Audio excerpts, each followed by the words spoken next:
So I suddenly missed my medical students. That's why I will discuss some biochemistry because most of my former students in medicine before are taking biochemistry. So I'll just discuss here is the biochemically important monosaccharide. So we should be able to distinguish among, based on the structural characteristics, the monosaccharides: glyceraldehyde, dihydroxyacetone, glucose, galactose, fructose, and ribose. So those are our goals.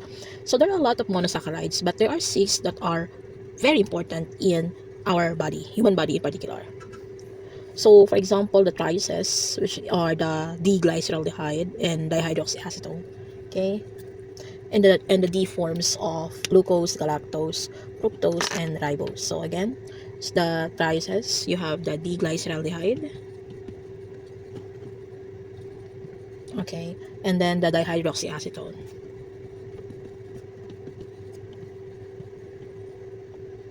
And then of course the D forms of glucose, galactose, fructose, and ribose. Oh, can you see it? Fructose and ribose. So those are the 6 monosaccharides that are water soluble.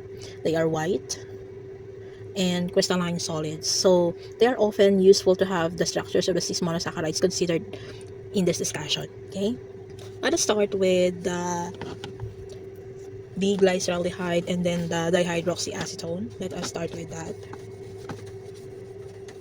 So to start with, this is the simplest monosaccharide, the 2 triaces that are important intermediates in the process of glycolysis. So we have the following structure. You have the D-glyceraldehyde, this one, which is, I'll just use facial projection. So, and then you will have here, you see it? Alright, because I don't want to, create a PowerPoint for this. I'm sorry, it's a D form. So you have an OH and the H. So that's the D-glyceraldehyde, and then you have the dihydroxyacetone, which is this one, the CH2OH. And then you will have, this is just facial projection, you can project it if you want, and then CH2OH. Alright. So this diglyceraldehyde are chiral. It is a chiral molecule, but the dihydroxyacetone is not chiral, of course, because of the presence of the double bond here and then this one. So it is not chiral. Let us proceed on the D form of glucose. I think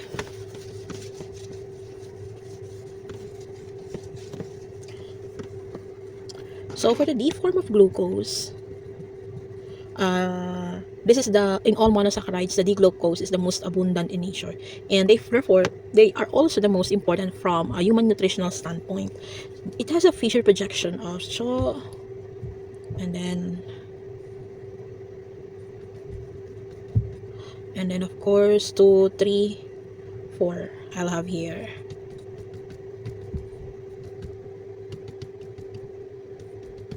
So this is D-glucose. Okay, it tastes sweet, nutritious, and an important component of the human diet. This is water soluble. On the other hand, the L-glucose, or the left-handed, is tasteless and the body cannot use it. Okay, so where can you find this one, the right-handed glucose or the D-glucose?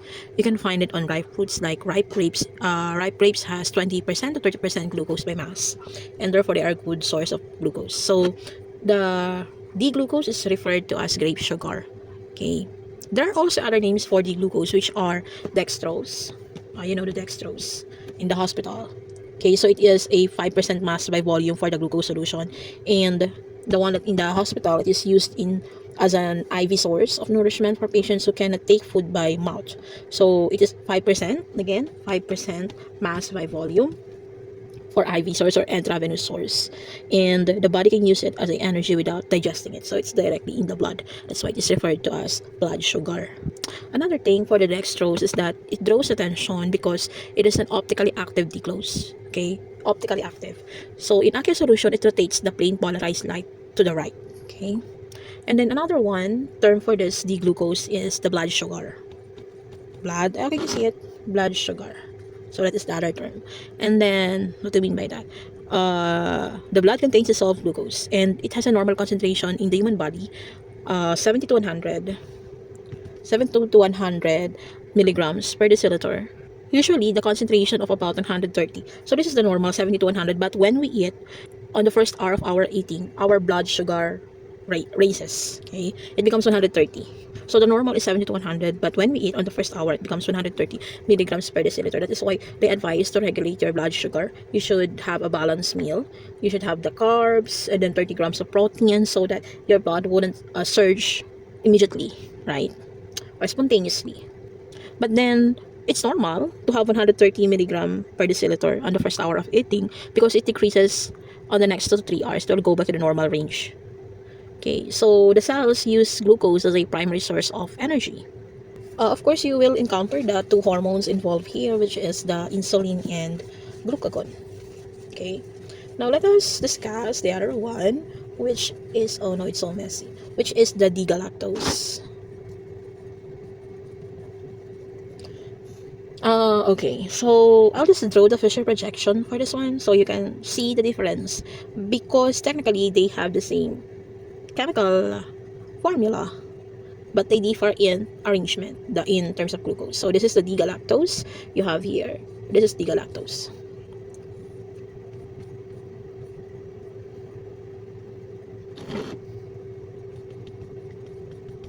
And then you have HOH, HOH hydroxyl. And then the D-glucose, on the other hand, looks like this.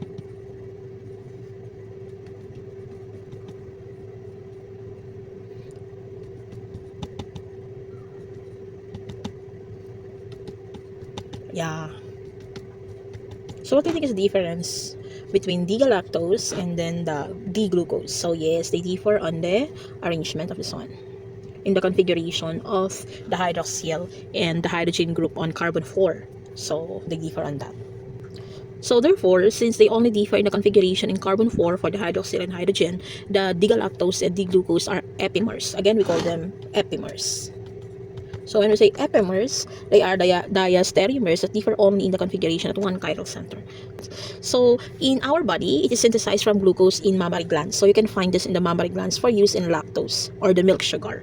D-galactose is often referred to as brain sugar. Okay, brain sugar, because it is a component of glycoproteins that is found in brain and nerve tissue. So it is also present in the chemical markers that distinguish the various types of blood, like you have AB, okay, and O. So you can find them there. That's why it is referred to as brain sugar. Okay, I think we are going to the next one, which is the D-fructose. Yeah. So I'll just draw the Fisher projection. So this is D-fructose. You have CH2OH, and then you have here, and then you have, okay, 1, 2, 3. Oh, let's make it smaller so it will fit. 1, 2, 3, and then you have here CH2OH, and then you have HOH, and then you have HOH, and then you have HOH here. So this is D-fructose. And then D-glucose, they have the same structure on this part with the D-glucose, like, but they differ. Okay, let me draw it. But they differ on the, instead of the CO double bond, like you will have a CHO, an aldehyde, and then you will have the hydrogen and then the hydroxyl. But on the lower part here, they are the same. Like you have HO, OH, then HOH, then you have CH2OH.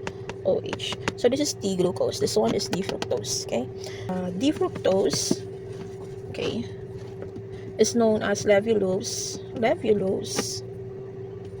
and fruit sugar. And this is also the most important ketohexose. Okay, so the aqueous solution of the zone that is naturally occurring, they rotate the plane polarized light. That's why it is termed as levulose. Okay, to the left, the light to the left. That's why it's cellulose. And it is the sweetest tasting of all sugars. It is sweeter than glucose, sweeter than galactose. It is the sweetest. Trivia, it is found in many fruits and present in honey in equal amounts with glucose and sometimes used as a dietary sugar. Okay, it is sometimes used as a dietary sugar, not because it has fewer calories per gram than other sugars, but because of less needed for the same amount of sweetness. They have the equal amount. If you have it in honey, it is in equal amount with glucose. Okay, next let's have the D-ribose. D-ribose looks like this. I don't want to compare, just compare it yourself. I mean, yeah, we can try. I don't like to write anymore. Oh, I'm writing, but you can see it. Third group here, which is the hydroxyl and hydrogen here, so it doesn't have that. That is a D-ribose. Unlike glucose has HO here and then hydrogen here. Yeah, okay. So for D-ribose, it doesn't have that third carbon. Okay, just like that. So this one is a component of a variety of molecules, including the ribonucleic acids or the RNA, again RNA, and the energy compounds such as adenosine triphosphate, the ATP. So this monosaccharide is a component of the DNA because the compound 2-deoxy-D-ribose is also important in nucleic acid. The prefix deoxyribose, DNA, right? It means minus an oxygen. So deoxyribonucleic acid, and then you have ribonucleic acid. So on this one, for deoxy, it means minus an oxygen. So let me draw that. So I have here the D-ribose, CHO, and then you have here HOH, and then you have missing one carbon, then you continue here, and you have HOH, and then HOH, and then next you have CH2OH. So you have here D-ribose. But then on the other hand, this is the one that you can find again on RNAs and ATP. And then the other one, the 2-deoxy-D-ribose, which is the one that you can find on DNA. It looks like this, the CHO, and then you have C here, and then you have H, and then you have H, and then you have HOH, HOH, and then CH2OH. So if you will look on the second carbon here, the hydrogen here misses an oxygen. That's why it is deoxyribonucleic acid, or deoxy. D minus an oxygen here. Right. Okay, that's it for the 6 biochemically important molecules.